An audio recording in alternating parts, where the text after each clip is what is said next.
So today we did an installation for a 9-inch touchscreen by EVO FIT in a Land Rover Discovery. As you can see, this has replaced the existing screen and replaced it with a new touchscreen. So there are newer features as well as all the old features accessible.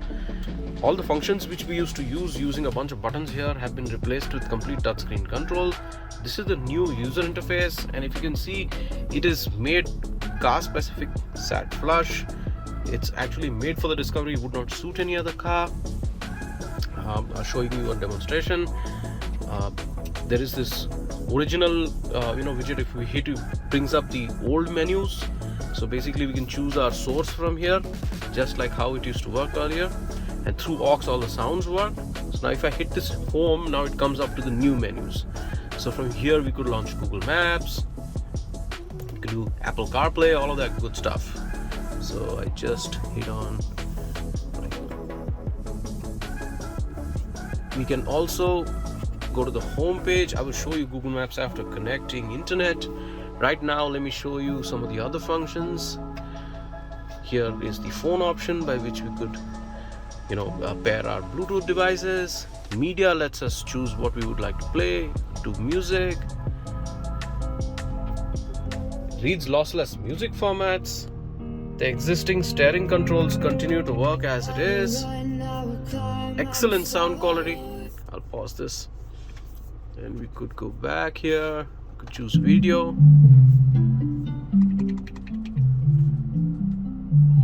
Crystal clear video clarity, really neat.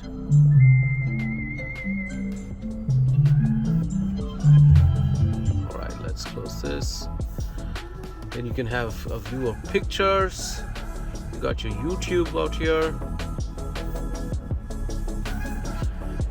This is a brand new system, so the Google Play login has not been done. So once we do that sign in, then we can select a lot of different options and have a more personalized experience. We've got CarPlay, we've got the speedometer option. So basically whatever we rev out here, RPM, amount of fuel left in the car, the running range, speed, all of that is visible here. Under set is basically a set of universal settings. Under apps, it shows us all the apps that are pre-installed over here, and whatever apps we will also install later will also show up here. We've got inbuilt wireless Apple CarPlay, so we got your iPhone out here. I'll just keep it there, and I hit on CarPlay and it launches CarPlay. Now that phone's connected here, we could play music from my phone using Apple CarPlay.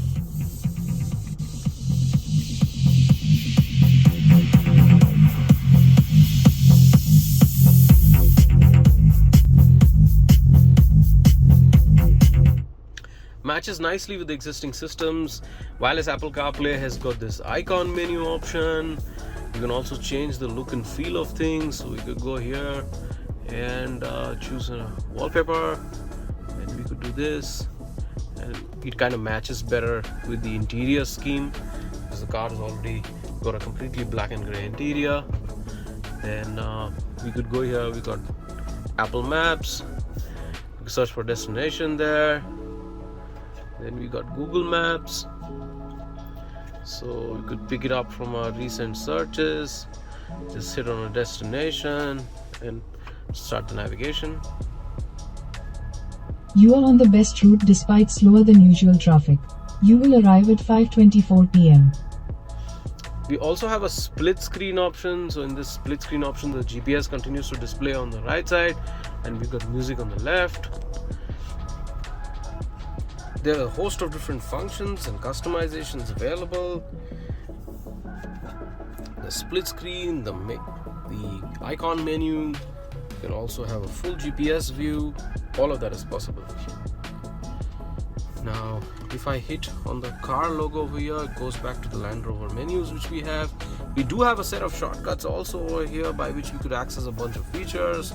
Like we hit home over here, and we got a GPS navigation, which is gonna pull up the Google Maps again. I go to the corner widget and I could go up here and clear all the applications. So that also works. Now if I go and hit on navigation again, it basically pulls up our Google Maps. You can go here and search for a particular destination. Let's say MG Road as a rudimentary destination just for testing. You hit directions and you hit start. Head northwest toward First Cross Road. Alright. So this basically shows us Google Maps on screen. This is the inbuilt Google Maps. We can run Google Maps through Carplay or Android Auto also. You can go to home now. Then this telephone logo is basically the same old Bluetooth. This is into media. Then this logo is the original menus. If I hit home, it comes back to that. We can put off the screen. We can put off the screen over here. If we hit on this, it basically pulls up the old menus. So here we can go and change different old functions and stuff. Source, we can play FM radio. See, all of the existing menus and touch screen control, everything continues to work as it is. I hit home, it comes back here. We have also installed a 3D 360 parking system in this car, so that I'll show you now. This is the Land Rover Discovery. So there is an additional remote for the 3D 360 parking that we have mounted here next to this.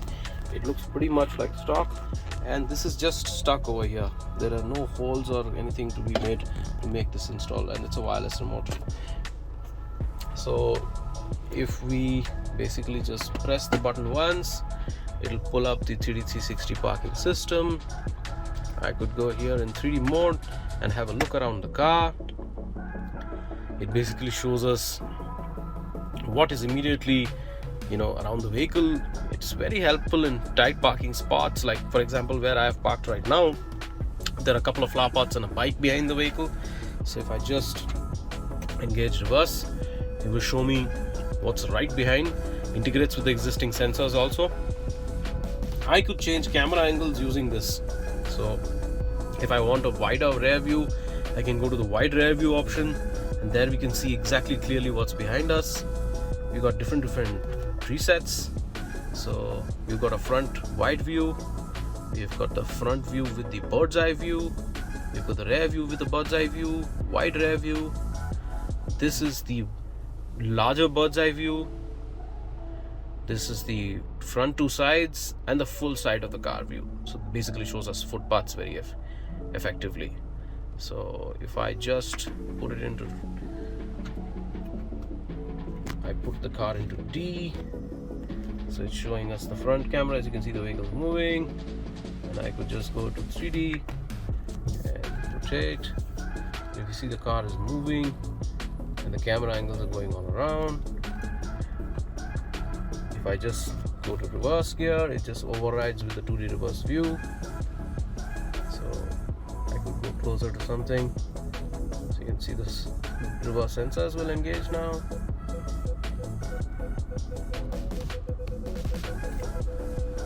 Alright, so very handy. Basically both the controllers are next to each other, so you can use them effectively. And if I long press this button in the center, it just comes out of the parking system. It is also engaging with the turn signal indicator. So if I give the left indicator, it shows the left side of the car in 3D mode. If I give the right indicator, it shows the right side of the car in 3D mode. So that just overrides on top of whatever is playing and just shows us the 360 parking system on screen. Completely plug and play setup. There was absolutely no modification to the original Land Rover wiring harness to install this. If you like this system, get in touch with us directly or go to evoretrofits.in.